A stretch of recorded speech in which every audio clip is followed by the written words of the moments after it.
All right, I think we're live.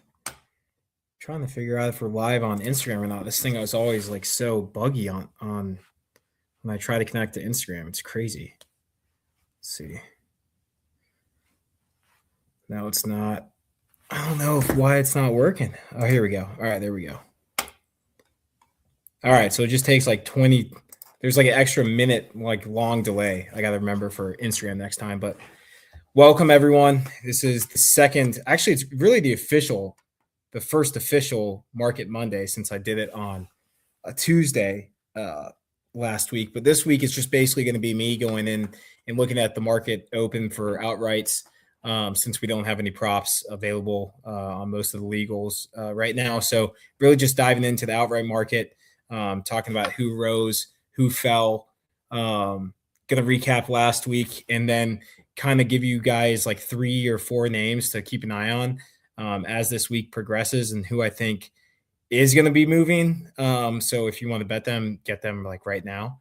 But let's first recap last week. And I want to start doing this and saying like where the market was right and where the market was wrong. And first, when the market was right is Siwoo Kim. I mean, he got hammered at the open and on Wednesday, really. I think I went over it last time. I think at some books he opened as high as like 50, 55 to 1 for the Amex, which is just nuts. And he closed at 25 to 1 at Bet Online, which is a sharper book. Excuse me. So clearly the market was right. He was there for basically the entire. Well, I mean, he was not the betting favorite going into the final round, but he was second. Excuse me again at plus 200, and he was there pretty much the entire time except for the double on 8. Pretty much killed him, but I mean, clearly the market got that one right. And then where the market was wrong is pretty obvious. But Scotty Scheffler. I mean, we talked about it on Tuesday. There was a huge fade of Scotty at opened and at post. He closed at 375 plus 375, which if you're new to looking at outrights in the perspective that I like to look at it, which is pretty much always through implied probability, you might be thinking, well, plus 250 to plus 375 isn't that big of a move. That's an 8% implied probability jump. So it was a massive, massive fade. And again, I understood where it came from, right? The fact that most people don't want to bet on a short favorite in an extremely volatile event like the Amex, where you have a lot of long shots and the putter is pretty much going to determine, or people thought that the putter was going to determine the event. Clearly, that's not the case when these elite guys get in this field. We saw Jon Rahm win here with losing a stroke gained on the greens. And Scotty, I didn't look at it. I'm sure he gained at least a couple, just because I can think of off the top of my head how many, not long putts, but like huge putts he made from over 20 feet. So I think he probably did gain strokes on the green, but he definitely, the recipe to success was, again, strokes gained approach at the Amex. So yeah, market clearly got that one wrong. I think we're going to start seeing that in a lot of events where people perceive it as a quote unquote shootout. Just because, again, like we talked about it last week, there's this notion that Scotty doesn't win shootouts, but that can't be further from the truth. Especially adding this one to his repertoire, or I guess resume is the correct word. But I mean, we go tears up Memorial Park, tears up here at PGA West, and it's like, yeah, he can win definitely in the shootout. So yeah, and that's why I just think, like, I always believe the outright market is beatable, even though the hold is, 10, 20%, which is insanely high for those of you who are new to looking at that stuff. But it's just hard to price, and there's no price discovery. Now there is, since prediction markets do have a no option available, but it's hard. There's like no market for books to price this efficiently. So while it is a high hold and it is a tough market, to price, or it's a tough market to beat because of that, because the books have so much hold. There's 150 guys out there. It's hard for these books to properly price everyone correctly. And there's going to be EV somewhere in the market. And just because the market is or the market is moving with you, or just because it's moving against you doesn't mean that he's dead or that your bet is looking good. Now, if you're in the matchup market and there's an 8% move against you, you're probably in a bad spot. But in the outright market, it's just a different story, again, just because it's so hard to price. All right, let's get into this week. So let me find it. I finally did this correctly and took a screenshot of BetOnline this morning, so I can have our odds screen up compared to BetOnline's open at, I think I got it like super early, like 8 o'clock this morning, 8 a.m. East Coast. So not quite open, but pretty close. So let's see. All right. Try to put this smaller over here. All right. So Xander is the betting favorite right now. Best price is DraftKings. Again, DraftKings and Bet365 are so soft. I'll say that a billion times over these streams. So soft, especially in the outright market. Bet365 is a joke. But he opened at BetOnline at 14-1. And BetOnline is a better market. They don't have quite as high as hold as FanDuel and DraftKings and these legals do. So the numbers are going to be a little bit more favorable just because of that. But it's also a good indication of where sharper money is. And like there's an art to reading it, but it's really the guys who are like 20-1 at BetOnline, and then on DraftKings or FanDuel or something like that, they're like 40-1. That's when you really know that, okay, I mean, obviously there's a huge price difference. But if it was vice versa, I wouldn't necessarily say it was a bad play. I would just think that BetOnline just had a better price just because, DraftKings and FanDuel's market is just terrible. So Xander opened 14-1 on BetOnline. He's still, I think, 14.50 at DraftKings, which is, I don't remember them having 50s in their marketplace much at all last year. So I don't know what they're doing differently, or if this is trying to give us a little bit better market and trying to make it more attractive. But we'll see. I guess just monitor that situation, see if they keep giving us better numbers. But and then let's see who is the one. Let's just get to the headline. Who is taking money and who's not? Let me pull up BetOnline too, so I can see that. All right. So Hideki's really taking some money here. He opened 22-1 on BetOnline. He is 20-1. Let's see where he's at on the legals. Wow, you can get a good price. See, that's what I'm talking about, where I know he opened 22-1 on BetOnline. He moved down from 22 to 20, and you can get him at 29 on DraftKings. That's a sharper play. So Hideki right now, I'd say if you looking at the market makeup, I would say, yeah, that's a bet on Hideki at the 29-1. That's a good bet. Let's see who else moved big time. Ryan Gerard's going to be a public darling.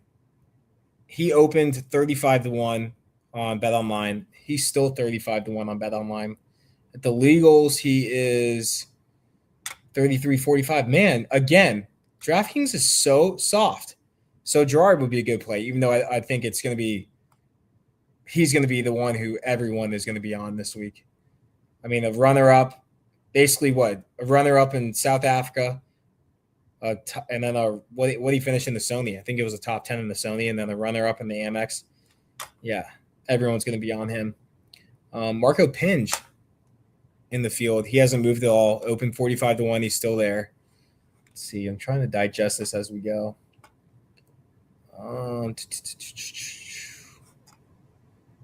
Harris English fell back. So he opened 30-1. Now he's 35-1.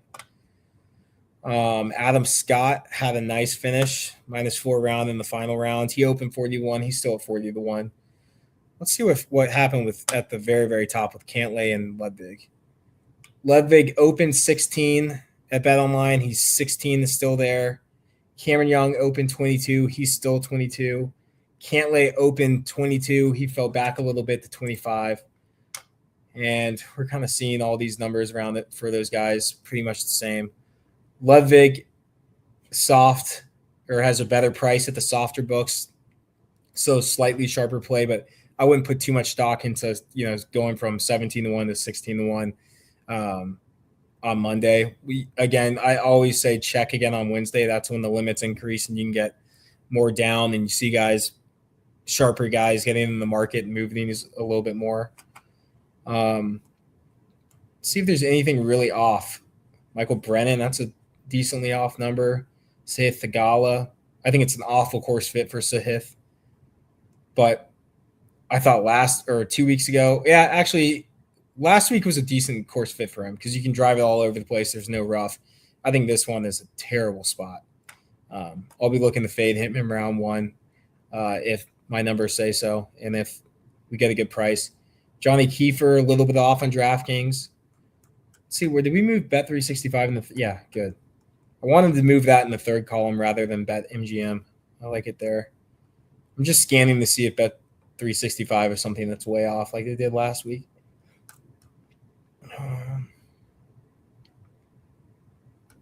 Honestly, these are tighter than last week.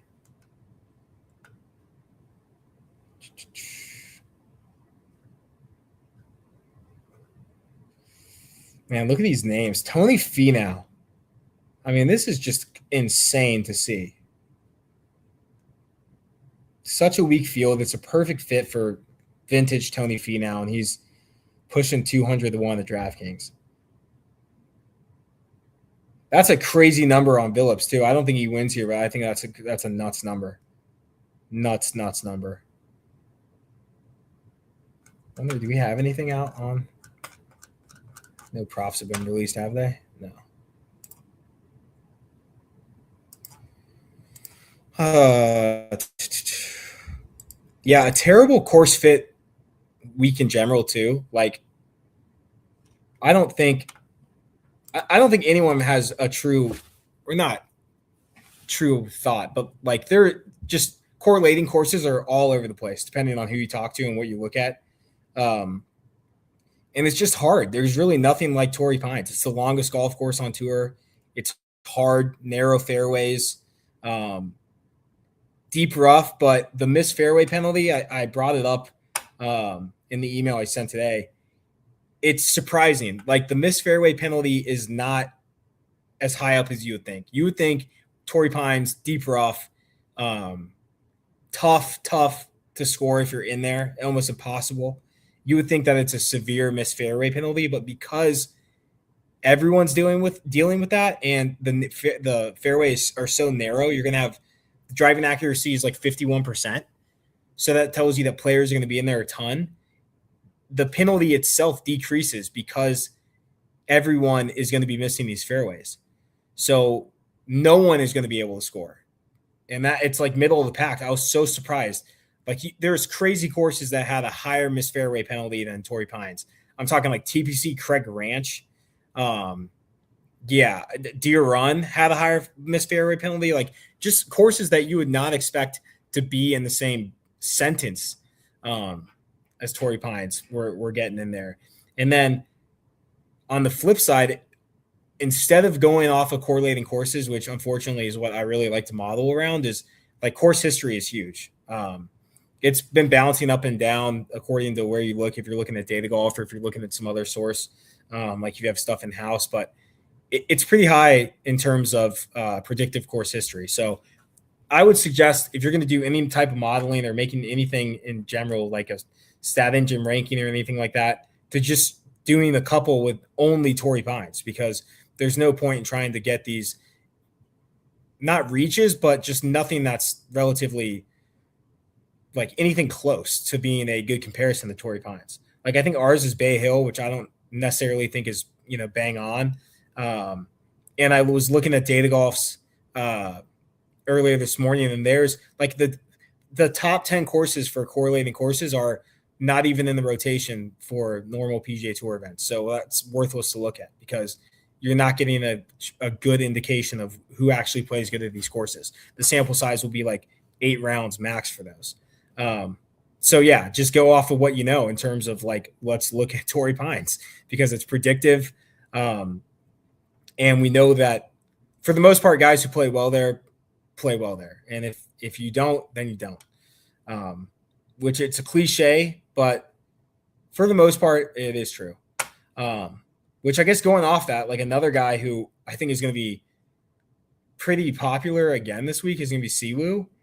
And I don't understand this number because, like, we're looking at it, he's like pretty much top 7 in odds, and he's had a 11th, two missed cuts, an 11th, and I think like a 22nd. I was just looking at it, and I just don't get it. There's not really no top 10s, and he's ahead of guys who, like, I think him and Hideki are pretty similar. And I would say Hideki is a better course fit here and has a better track record than Siwoo. I think JJ Spawn has a more win equity than Siwoo. I think Chris Gotterup is a better course fit than Siwoo. And we're seeing him have better odds than both those guys. So interesting. I can't believe that. I can't believe he opened where he opened. And I'd be willing to bet that he falls back and is might be touching the 30s come Wednesday. All right, let's see. Let's do this. Just build the model I made or sent to the email list today. It's just a simple driving model. I saw some of this discourse online, like that distance and off the tee is not like that important. I saw a thread that was talking about like how you need the target approach. And it's like, yeah, you need the target approach every week. That's the most, like, stroke scan approach is the most predictive metric. But the problem is it's hard to, which is why we built the AI Caddy. It's like you have to actually be predictive with it. You know, just simply going off of the last 26 rounds for stroke scan approach, you know, it's not a great indicator of who's going to play well that week. But I say all that because it's, if you look at Torrey Pines and the Farmers, oops, gotta put this in here. Driving distance and stroke scan off the tee are paramount. I mean, it's like you have to do it. I think 70% of top 10s all ranked inside the top 20 in stroke scan off the tee for the last 36 rounds. Driving distance is like the 8th highest correlated metric when looking at total strokes gains and top 10s and winners here. I mean, it's huge. So just to leave that out, like, that's not everything. You know, you don't just need to solely base who you're, you know, picking off of just bombers and stuff. But if these two, you know, if off the tee and driving distance aren't in pretty much every model you run, then you're doing it wrong. I mean, there's going to be outliers, always gonna be outliers. But if you want to get the meat and bones and try to get the most predictive and the best course fit for the golfers that week, because if you run, you got to think about it like this. If you run 1,000 simulations, like, let's just take outright winners. It's out of the last, and this is including the Genesis, out of the last 11 outright winners at Torrey, driving distance and stroke scan off tee, there have been, entering that week, they ranked inside the top 20. I think driving distance was a little bit, it's like top 30 or something like that. So top 20 stroke scan off tee, let's just keep it simple. Well, if you don't have that highly weighted, you're missing out on, what is that, 70% of the winner profile. Like, yeah, there's going to be the Patrick Reeds and there's going to be the Harris Englishes who have a insane short game that week. Like, that's the profile that fits. But it's so hard to predict that rather than just going off of the easier metric to predict, which is off the tee. All right, let me run this real quick. All right, leaderboard. Okay. All right, so 50-50 off the tee, driving distance. Then here's the total score. This is really should not be a surprise to anyone. Gotterup is clearly the best golfer of the bunch in the top 20 of these. These guys are interesting. Pearson Coody, awesome week last week. Just couldn't get to the finish line, but he's another guy who dominates par fives, which is huge at Torrey Pines too. So he's definitely someone to take a look at. Cameron Young. Luke Clanton is so interesting to me. Like, looking at his numbers when he first came out to looking at his numbers now, it's just nuts. And it's the opposite of what you would think. You would think he would get priced down lower, you know, as he's gotten into his career, and he's just gotten way, way higher. Partly because his results have been terrible, but still. Wyndham's coming alive again. What numbers were we getting for Wyndham? Let me pull this up. 40 to 1. See, that's more like it. That's more like it. That's where I expect him to be priced in these events. Rico Hoy. Xander's not as high as I thought. I thought he'd be a lot higher. Prime Xander would have been in the top 10 for this model. Distance and off tee. If he's going to get back to form, it's going to be through there. Cantlay's lower than I thought, too. He's sneaky good off the tee. All right, let's see the fades. Putnam. Aaron Rye. There's no surprise there. McCarthy. Tom Hoagie, that would be a great fade this week. Willie Z, everyone's favorite. Will Zalatoris is going to be taking money. I don't know where he is right now. 35 to 1. Yeah. Everyone loves Will Zalatoris. It's good course fit, but I don't know. It's tough for me to get behind that after not really seeing any results. I mean, you just don't know he's going to play off injury or how long it's going to take him to really get back to that form, I should say. Hideki is really no surprise, too. He's not the longest guy and makes his money with the irons. And then my Prince Davis Thompson is going to be a nice fade for us this week, too. I have this. You can get all of this for free. This is what I sent in the email today. So I think we have a link in the bio if you want to get the full email and this entire list so you can have it. All right. And then the market that I was going to talk about, like what you should, or a market to target, would be missed fairways, just because it's so hard to hit a fairway at Torrey Pines. But it's hard for me to tell you guys, like, yeah, that's for sure, target X, Y, and Z in the missed fairway market, because like it's all price relative. A lot of the times it is softer because they just take the average rather than the median, and it's not.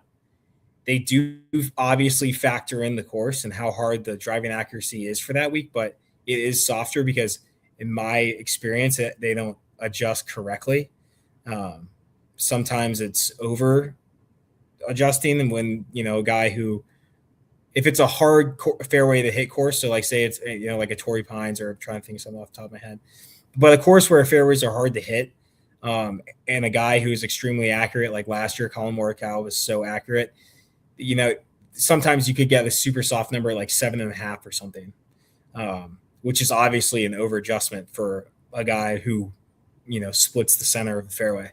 But on the other hand, Rory McIlroy misses a ton of fairways, and he was always overpriced. I mean, it'd be, 9.5, 8.5, where he's just ripping, driver, and he's doesn't care if it's fairway, if he's in the first cut or what it might be. So it's hard for me to make a blanket statement. I would just say, look for those.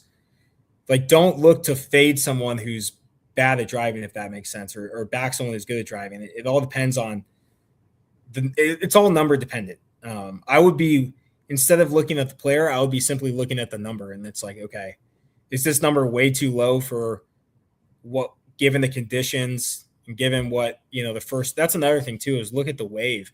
That's a huge thing in golf betting that I don't think a lot of guys are taking advantage, is that you have the weather predictions, and you have how we think it might play given the weather. The weather and pins are the most important, especially with hole props and with fairway and greens props. Like, weather and pins are everything. Score props too. Obviously, a tucked pin is going to be way harder to score than one in the center of the green. Look at the Amex. But it's like, guys will go off, will tee off, and we'll see, get an idea of how a hole is playing. And the live, I think I talked about this last week, and like it won't really change live. They don't want to take, I guess books don't want to over adjust, and rather would trust what they have priced going into the round rather than making an adjustment off of a tiny sample size, which I can understand, but you can get a decent idea for the larger props and when it comes to like fairways and greens rather than like a whole score, group score for a hole. So if that, it's gusting, it's super windy, or or that the pins are tucked, guys are going to go for it, so there's going to be more missed greens. Like you can take advantage of it. They might move 5 or 10 cents, but in terms of fully adjusting, I don't think it's properly there. So look, see what's going on, and that is some advice I give you in terms of like looking for, especially with fairways. If it's super gusty or it's so like the way that the wind is set up that day, where it's coming off this coming off the east, and you got to draw it or fade it or whatever it might be. I'm just talking out of my ass right now, but if it's hard for the guys to hit the fairway given the wind conditions, then I don't think that's going to be priced in. So that's what I'll look at. 3 guys I think who are going to fall and be public dandies this week. Obviously, Pot Eater is already falling. I tweeted out on my personal account. Like, I saw so many people saying like Pot Eater 250 to 1. And I'm like, where did you get this number? Like, I am pretty much always looking at the golf outright market. Even on like the soft books that I really can't get much down on, like 365. That's like, where did you get? I was seeing like 200, 225 was out there, but 250, I don't think it was ever out there. So he's going to fall. Jake Knapp, I think, is going to fall. Already talked about Zalatoris. Everyone's on him. Gerard's interesting because like he opened at a number that I think would be, let's put it this way. If he opened at 50, I would expect him to go down and close around something around like 40 or 35. But he opened at 35. So I feel like that number is already baked in, and people will easily pass him up.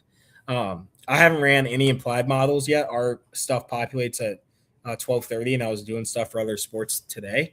I'm going to start running some like either tonight or tomorrow and really see like what his implieds are. But I think it's going to be tough to really truly get behind him at that number and at that implied. So he's an interesting one. I don't know what is going to happen in terms of the market for him, because like everyone loves him right now, as they should, but it's tough to see him going lower than he's already at. Yeah, who's another one that Siwoo Kim? I think he's going to fall back. I'd be shocked if he closed at 25. And then Ludwig. I think Ludwig's going to take money, especially at the price he's at now on these legals. I mean, if he's already at 16 to 1 on Bet Online and he's still 18 to 1 at some of these legal books, he's going to fall. So if you can only get down, if you can get down on these legals, I mean, I think he closes around 16, 15. So yeah, those are some guys. Goddard Goddard's probably going to fall. For some reason, we just see him fall. The public just doesn't like to get behind him, I guess. I don't know. But yeah, I think 30 to 1 is probably the price we're going to see it settle around. I don't think he closes in the 20s. Let's put it that way. All right. That's it. Went a little bit longer than I thought, but I think we're going to be back on Wednesday just to maybe go over like the mega thread and talk more about Torrey, like super in depth. Talk about probably some of these like base models super in depth.